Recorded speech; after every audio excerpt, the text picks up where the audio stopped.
तो advance account में हम लोग कौन सा टॉपिक पढ़ रहे? Advance journal entry.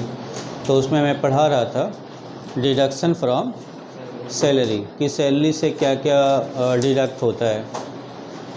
तो अब तक आपने पढ़ा कि पीएफ का डिडक्शन कैसे होगा, ईएसआई का डिडक्शन कैसे होगा, प्रोफेशनल टैक्स का डिडक्शन कैसे होगा, और टीडीएस का आपको समझना है। टीडीएस के बारे में, टीडीएस भी क्या होता है, आपकी सैलरी से डिडक्ट होता है। देखिए टीडीएस का मतलब क्या होता है, टैक्स डिडक्शन एंड या tax deducted at source.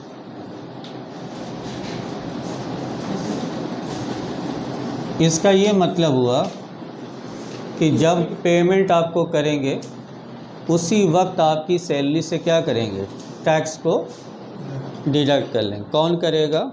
Employer. किसकी सैलरी से? एम्प्लॉय की सैलरी से। तो जब भी एम्प्लॉयर एम्प्लॉय को पेमेंट करेगा सैलरी का, तो सैलरी से टीडीएस क्या करता है, वो डिडक्ट कर ला। तो टीडीएस है क्या? तो टीडीएस एक्चुअली इनकम टैक्स का ही पार्ट है। TDS is part of income tax.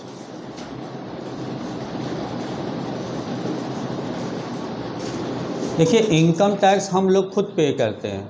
मार्च तक जितना हमारी इनकम हुई उस पर टैक्स निकाला, फिर उसे गवर्नमेंट को पे कर दिया, तो उसको इनकम टैक्स बोलते हैं। उसमें हमें खुद पे करना पड़ता है, और यहाँ पर हमें खुद नहीं पे करना पड़ रहा, बल्कि हम जहाँ जॉब कर रहे हैं वहाँ का एम्प्लॉयर जो भी टैक्स बन रहा है वो आपकी सैलरी से खुद डिडक्ट, आपको नहीं पे करना है, वो खुद डिडक्ट कर ले रहा है। तो फिर उस इनकम टैक्स का नाम क्या हो गया? टीडीएस। देखिए आप जॉब करते हैं, कब स्विच कर देंगे, कब बदल देंगे, कब छोड़ देंगे, तो ये आपके ऊपर नहीं निर्भर करता। वैसे तो गवर्नमेंट को टैक्स ही नहीं मिल पाएगा फिर। तो ये रिस्पॉन्सिबिलिटी एम्प्लॉय के ऊपर न डाल के एम्प्लॉयर के ऊपर डाल दी गई है कि अगर किसी एम्प्लॉय की सैलरी एक लिमिट से ज़्यादा है, पुराना नियम जो कहता है वो है 5 लाख, 5 लाख रुपए से ज़्यादा है एक साल की इनकम, तब टीडीएस कटेगा। और नया रूल आपको पता है कि 12 लाख रुपए तक अगर आपकी इनकम है, जो इस बार बजट पेश हुआ, तो टैक्स तो लगेगा, फिर बाद में रिबेट मिल जाएगा, तो कोई टीडीएस नहीं कटेगा। कैसे टीडीएस कटता है हम यहाँ पर देखेंगे कि आपकी सैलरी कितनी है। तो हमने मान लिया कि आपकी सैलरी है 60,000 रुपये पर मंथ। आप जॉब करते हैं, आपकी सैलरी है 60,000 रुपये पर मंथ। तो इसे ना तुरंत 1 साल में कन्वर्ट कर दिया जाएगा, क्योंकि इनकम टैक्स 1 महीने पे नहीं लगता, 1 साल की इनकम पे लगता है। तो अगर आप अप्रैल में ज्वाइन करेंगे तो 12 महीने से हो जाएगा, मई में ज्वाइन करेंगे तो 11 महीने से हो जाएगा, जून में ज्वाइन करेंगे कहीं तो 10 से मल्टीप्लाई हो जाए। तो मतलब ये नहीं कि 1 साल का टैक्स देना होगा, जब ज्वाइन करेंगे वहाँ से लेके 31 मार्च तक। यहाँ हम ये मानते हैं कि आपने कब ज्वाइन किया? अप्रैल में। तो 60,000 रुपये महीने की आपकी सैलरी है, तो 12 महीने का कितना होगा? 7,20,000। अब 7,20,000 में से इनकम टैक्स का एक रूल है कि सभी को 50,000 रुपये का डिडक्शन मिलेगा, छूट। उसका नाम है स्टैंडर्ड डिडक्शन।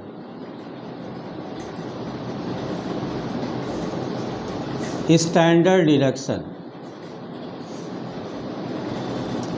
तो आपकी इनकम घट के कितनी हो जाएगी? 7 लाख। नए नियम में तो खैर 75,000 हो गया है।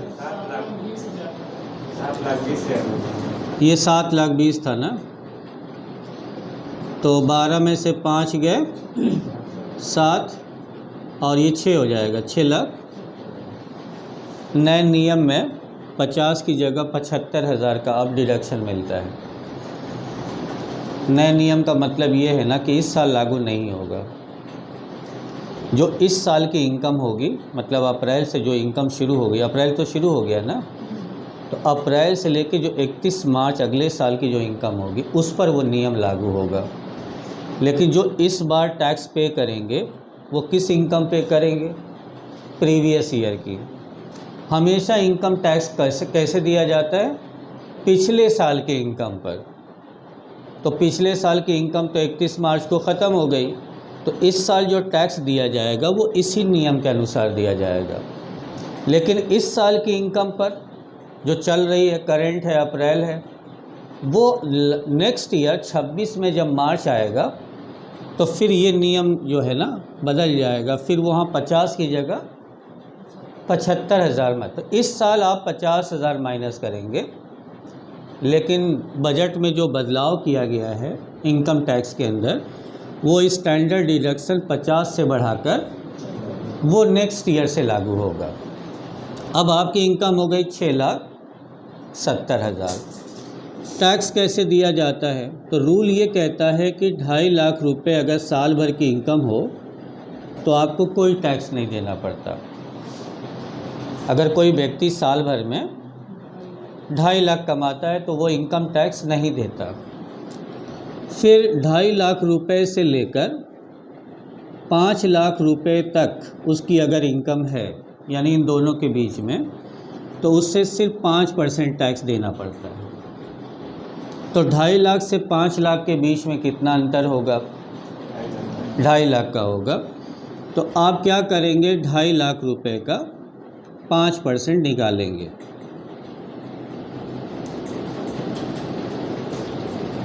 ₹12,500 टैक्स हुआ।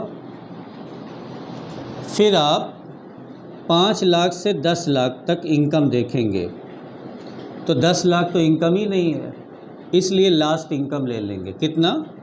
6 लाख। उस पर लगेगा 20%। अगर ये 11 लाख होता तो 10 लेते। ये पहला स्लैब है जो 2.5 लाख तक रहेगा। ये सेकंड स्लैब है जो 5 लाख जाएगा, और ये थर्ड है जो 5 से 10 जाता है, और एक आखिरी भी है 10 के ऊपर, चाहे जितनी भी इनकम हो। तो अब दोनों का अंतर कितना हुआ? 1,70,000 का 20%, तो 17 दूना 34,000 रुपये टैक्स हुआ। अब दोनों टैक्स को आप जोड़ दीजिए, ये भी था, ये भी था, तो दोनों मिल के कितना हो जाएगा? 4 और 2 6 और 3 और 1 4। इतना टैक्स लगेगा साल भर में। कब? जब आपकी इनकम इतनी होगी तब। अगर साल भर में आप 7,20,000 कमा रहे हैं तो ये टैक्स आपको देना पड़ेगा। ये टीडीएस कट जाता है।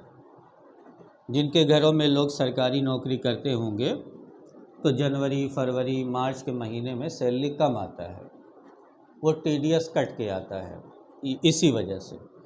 तो अब इतना सैलरी अगर कट जाएगा एक बार में तो एम्प्लॉई को बचेगा ही क्या? 60,000 में से इतना निकल जाएगा।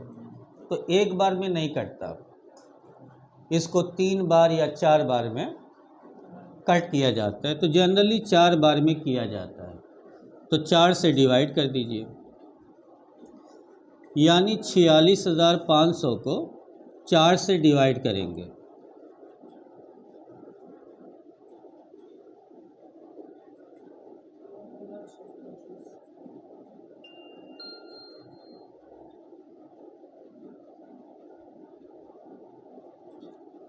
$11,625 आ रहा है, यानी आपकी सैलरी से दिसंबर में कटेगा 625, जनवरी में भी कटेगा, फरवरी में भी कटेगा और 4 बार कटेगा। 4 बार में हम लोगों ने किया है, तो दिसंबर से मार्च 4 महीना होगा। तो अगर जब आपका सैलरी मार्च का देना है तो आप क्या एंट्री करेंगे? लिखेंगे 31 मार्च 2025। सैलरी ड्यू हो गया तो क्या लिखेंगे आप? Salary account debit. कितना?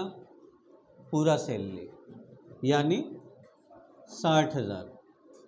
एक महीने का सैलरी तो एक ही महीने का दिया जाता है, वो तो साल भर का जोड़ने से आ रहा है। फिर कटेगा क्या? टीडीएस। तो टू टीडीएस पेबल कितना कट जाएगा? 11,625। और जो बचेगा वो आपके खाते में चला जाएगा, तो उसको बोलेंगे टू सैलरी पेबल। दिया नहीं है अभी, देना है। तो क्या करेंगे? 60,000 में से 11,625 को माइनस कर देंगे।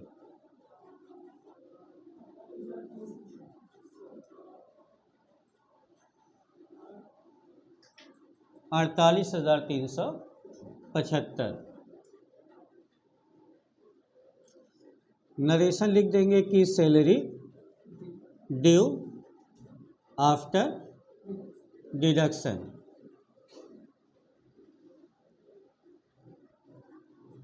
अब ये ड्यू हो गया, तो 1 तारीख को आप क्या करेंगे? सैलरी का पेमेंट करेंगे। तो 1 अप्रैल 2025 को एंट्री करेंगे salary payable account debit.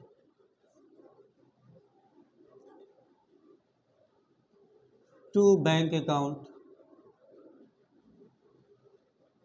Salary paid. कितना सैलरी पे करेंगे? 48,375।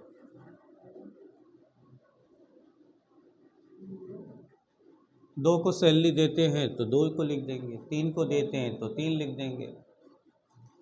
फिर आप क्या पे करेंगे गवर्नमेंट को? टीडीएस। तो टीडीएस की डेट है 7 तारीख, मतलब 7 तारीख तक पेड करना रहता है। तो 2 को, 3 को, 4 को, 5 को, 7 तक पे करना है, 1 से टीडीएस पे करना है। तो टीडीएस कैसे पे करेंगे? TDS payable account debit to bank account TDS paid 11,625।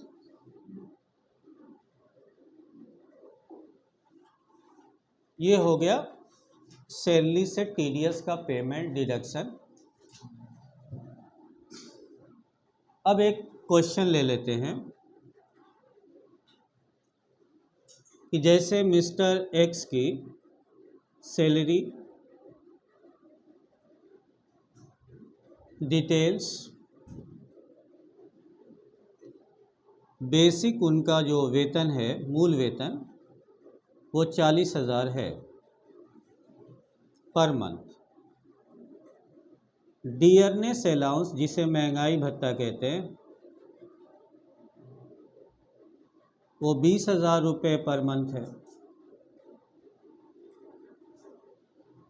इनको कमीशन मिलता है, वो 5,000 रुपये पर मंथ है। और इनको ट्रैवलिंग अलाउंस मिलता है, यात्रा व्यय, वो 5,000 रुपये पर मंथ है।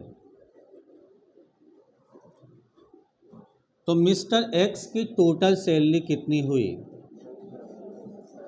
40 और 20 60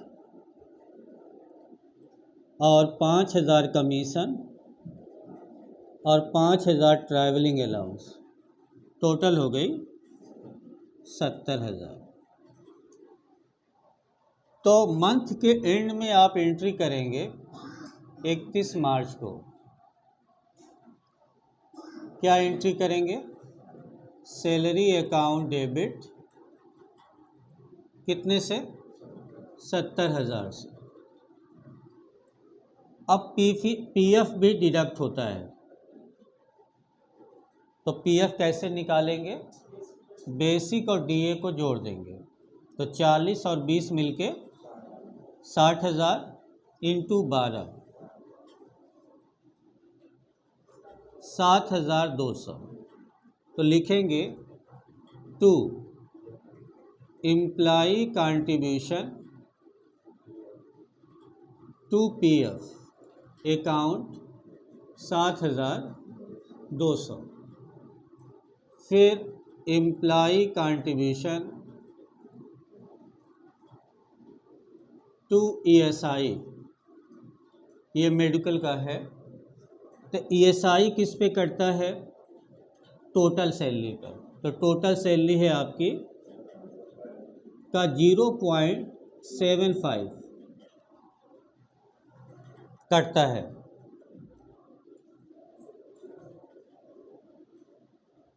7 5 35 3 और 7 7 49 और 3 52। 2 नंबर के बाद डेसिमल 2 जीरो कट जाएगा, तो बचेगा 500, तो यहाँ लिखेंगे 525। फिर लिखेंगे टू प्रोफेशनल टैक्स, और वो करता है मैक्सिमम 200 या 250, ये रूल होता है स्टेट का, परसेंटेज नहीं है, जो भी जिस राज्य में हो। और चौथी चीज़ क्या कटेगी? To TDS payable account. तो हमने टीडीएस किस पे निकाला था? 7,20,000। अब इनका 70,000 सैलरी है, तो 70 को 12 से मल्टीप्लाई करेंगे, 8 लाख।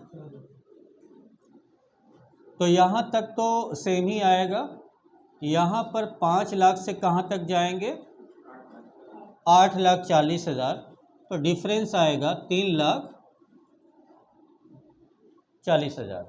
5 लाख से 8,40,000 के बीच में डिफरेंस आएगा 3,40,000 का 20%।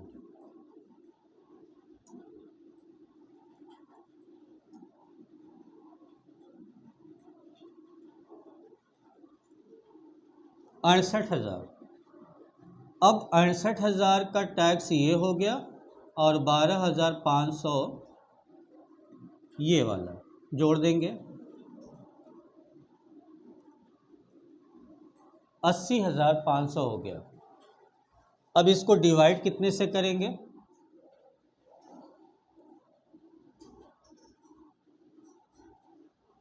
4 से।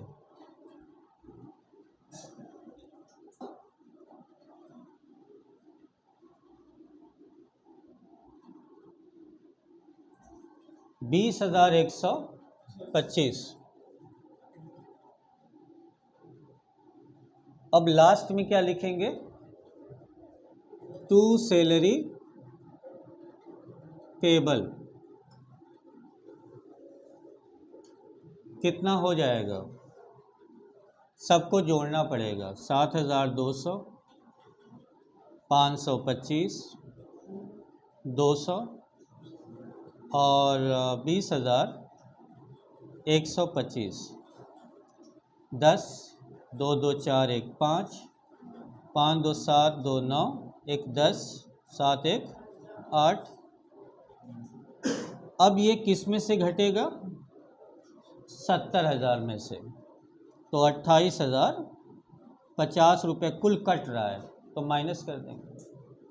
यहाँ से लेके यहाँ तक जितना हो रहा है जोड़ के इसमें से माइनस कर देंगे, तो 5 हो जाएगा, ये 9 हो जाएगा, फिर ये 9 बचा, 9 में से 8 गया 1, और ये 6, 6 में से 2 गए 4। तो इसको सैलरी मिलेगा 41,950। तो हम लोग लिखेंगे सैलरी ड्यू आफ्टर डिडक्शन। अब आपको सैलरी पेड करना है 1 अप्रैल को, तो पे करिए। सैलरी पेबल अकाउंट डेबिट कितने से? 41,950 to bank account 41,900 narration salary paid. 10 तारीख को या 7 तारीख को पहले टीडीएस का पेमेंट कर लेते। क्या लिखेंगे? TDS payable account debit to bank account. TDS paid 20,025। 10 तारीख को पीएफ ईएसआई का पेमेंट, तो क्या लिखेंगे? Employee contribution to PF account debit 7,000। फिर लिखेंगे employer contribution to PF account debit. अब इसको क्या करेंगे? 7,200 को 12.5 से मल्टीप्लाई कर देंगे और 12 से डिवाइड, तो ये 6 आ जाएगा।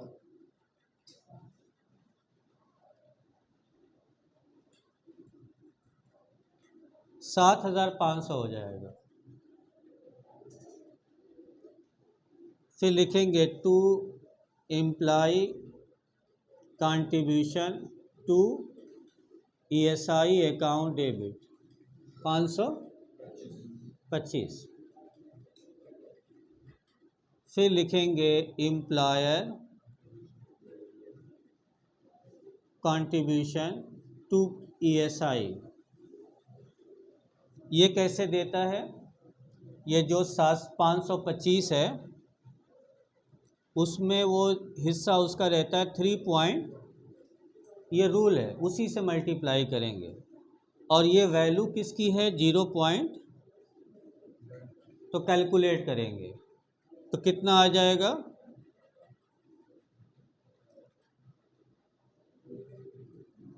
525 इंटू 3.25 और डिवाइड बाय 0.75।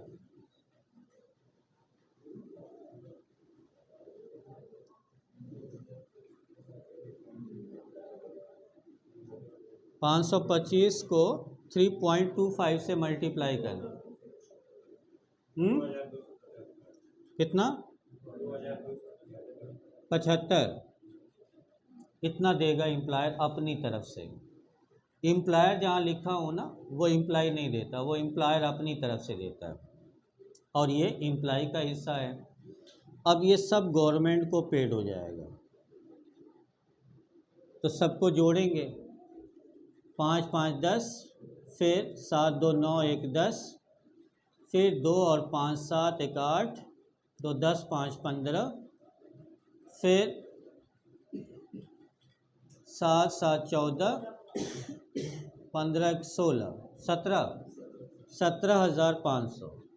तो लिखेंगे employee and employer contribution paid, ऐसे एंट्री होगी, नोट कर लीजिए।